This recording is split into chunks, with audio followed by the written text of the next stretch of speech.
As palmas.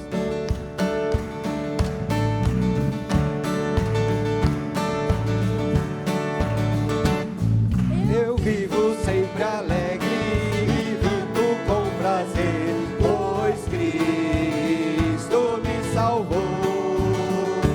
Se alguém me perguntar como foi, direi porque sua graça me alcançou. Eu nunca mereci e nem posso merecer o que Jesus por mim veio fazer. Em santo sacrifício, seu sangue derramou, por graça me salvou. Ferido, maltratado, Calvário ele subiu, levando a minha cruz. E ali crucificado, a si mesmo me atraiu, o Salvador Jesus. Eu disse desde tudo ao homem executou, grandiosa para mim. E ali toda vencido, seu eu crucificou, em meu justo fim. Eu nunca mereci e nem posso merecer o que Jesus por mim veio fazer. Em santo sacrifício, seu sangue derramou, por graça me salvou.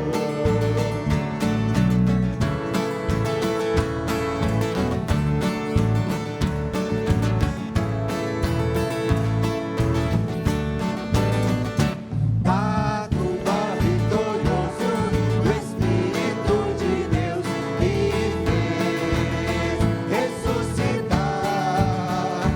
Subiu ao lar eterno e com todo seu poder eu nunca mereci. Eu nunca mereci e nem posso merecer o que Jesus por mim veio fazer. Em santo sacrifício, seu sangue derramou, por graça me salvou. Eu nunca mereci e nem posso merecer o que Jesus por mim veio fazer. Em santo sacrifício, seu sangue derramou, por graça me salvou. Nunca mereci. Eu nunca mereci e nem posso merecer o que Jesus por mim veio fazer. Em santo sacrifício, seu sangue derramou, por graça me salvou. Por graça me salvou. Por graça me salvou.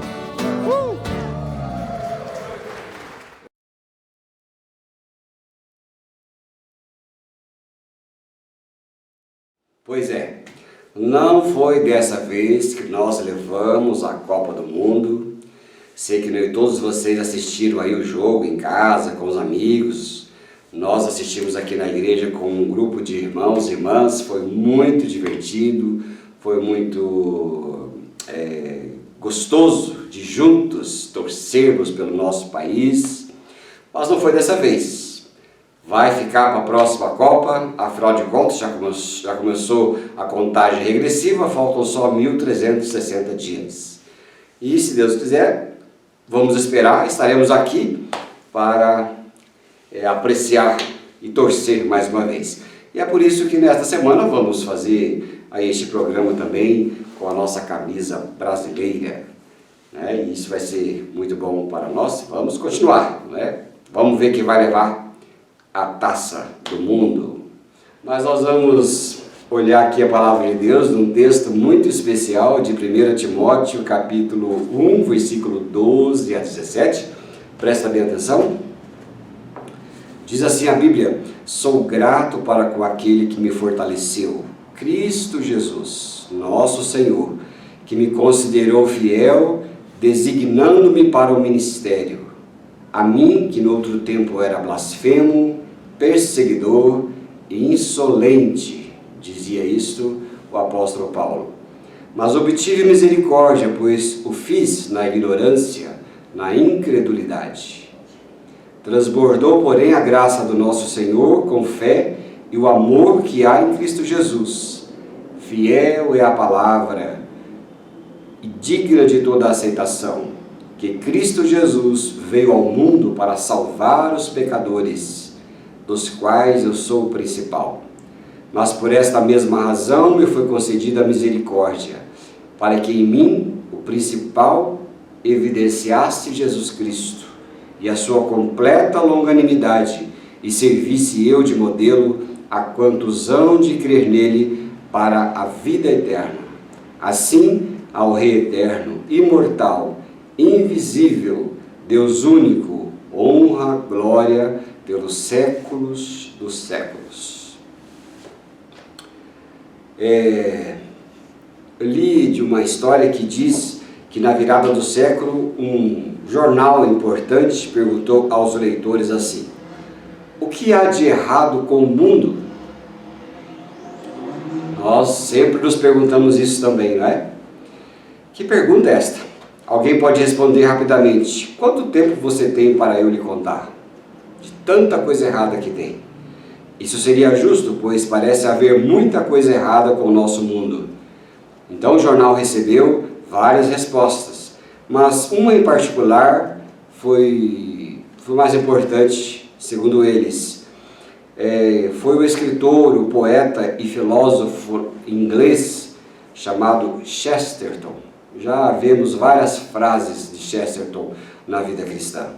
Então ele escreveu essa resposta em 4 palavras, uma surpresa refrescante para esse tempo imprevisto. Ele respondeu assim: prezados senhores, o que há de errado no mundo? Eu.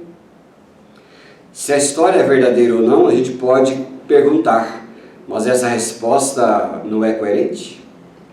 Não é nada além de pura verdade. Muito antes desse filósofo aparecer, havia um apóstolo chamado Paulo, que nós lemos no começo aqui nessa devocional. Ele confessou suas falhas no passado e ele disse: já fui blasfemo, já fui perseguidor, já fui violento. Quantas coisas Paulo já não tinha sido, né? Um histórico muito triste, segundo ele. Mas depois de afirmar que Jesus veio para salvar os pecadores, que nem ele segue dizendo algo semelhante às palavras do Chesterton, o filósofo inglês cristão. Eu sou o pior de todos. Lá no verso 15 que nós lemos, que diz lá: fiel é a palavra e digna de toda aceitação, que Cristo veio ao mundo para salvar os pecadores e eu sou o principal. Aqui Paulo sabia exatamente o que estava errado com o mundo. Cada um de nós no pecado. Conhecia a única esperança de consertar as coisas, que nós lemos no verso 14. Transbordou, porém, a graça do nosso Senhor com a fé e o amor que há em Cristo Jesus. Que realidade incrível esta que Paulo falou para Timóteo e a igreja de Timóteo. Isso é uma verdade duradoura que eleva nossos olhos à luz do amor salvador de Deus. Porque o mundo é consertado quando nós entregamos nossa vida a Jesus e Ele em cada um de nós começa a transformar o mundo. Mas em nós. Qual é o problema do mundo? Nós. Qual é o problema dos outros? Como nós vemos os outros? Eu gosto muito de um pastor que disse: o maior problema que eu tenho sou eu mesmo. É verdade. Somos o maior problema. Mas quando entregamos a vida a Jesus, os problemas desaparecem. Porque Deus é misericordioso, restaurador, perdoador. É Ele quem cura o mundo a partir de nós.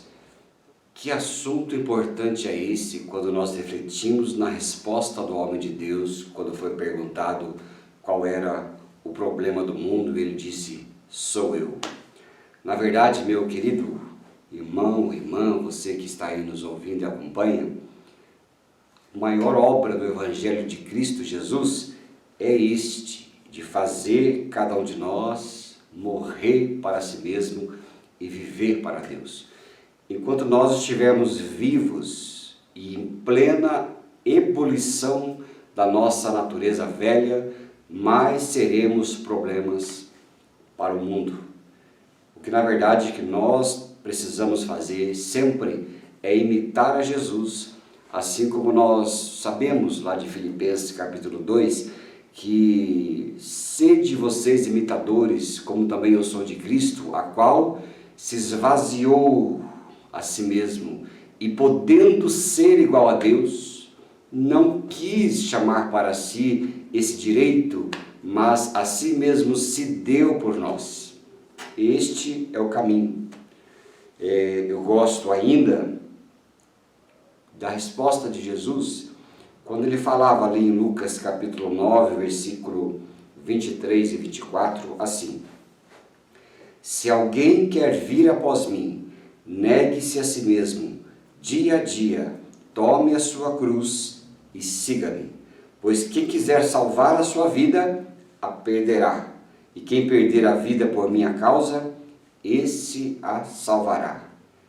Esse texto da Bíblia é onde Jesus fala sobre a nossa vida do eu, né?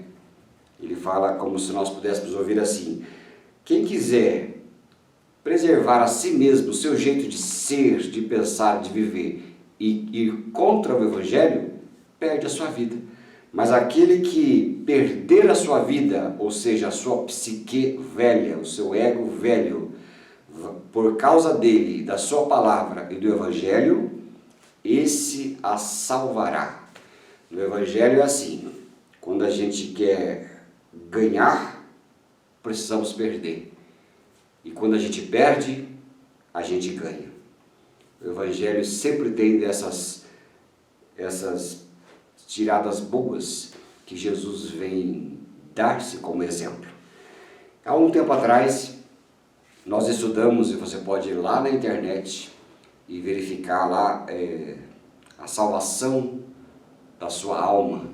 Ali nós estudamos por várias quartas-feiras essa importância de sermos renovados em nosso emocional, em nosso ser, porque nós fomos salvos e justificados do pecado, estamos sendo salvos do pecado e seremos salvos do pecado.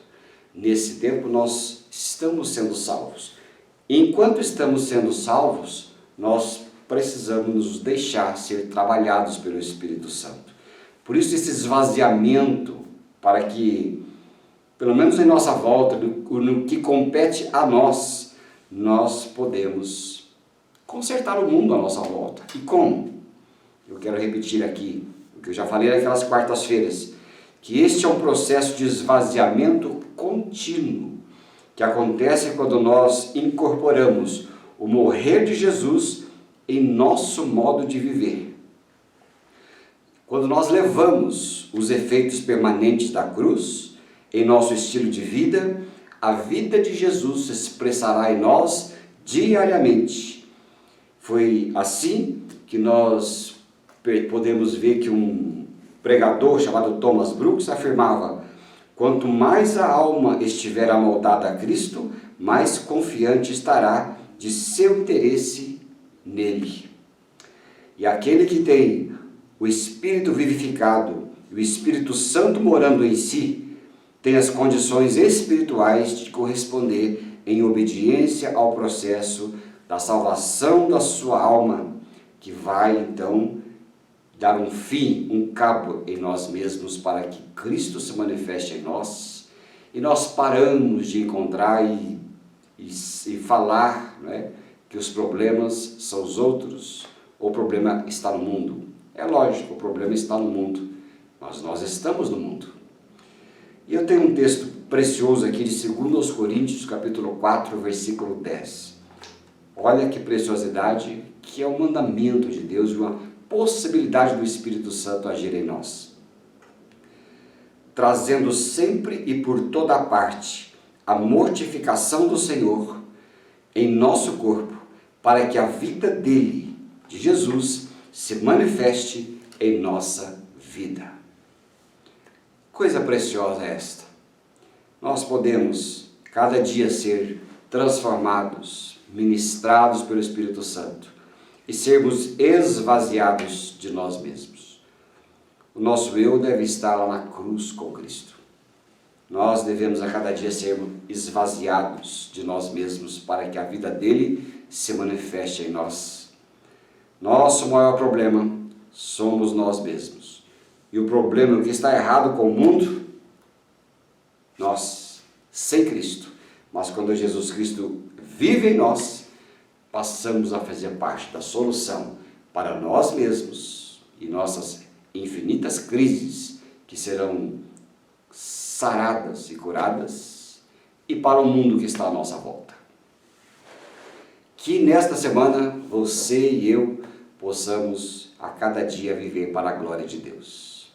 Domingo que vem nós teremos já a nossa cantata de Natal com o nosso coral, e você certamente estará conosco participando desse momento, porque Jesus está entre nós, e é isso que comemoramos nesta semana e até que chegue o dia de Natal. Porque um menino nos nasceu, um filho se nos deu, e o seu nome será maravilhoso, conselheiro, Deus forte, Pai da eternidade, Príncipe da paz, aquele que veio viver em nós e nós possamos ser ricamente abençoados, e o mundo também. Grande abraço.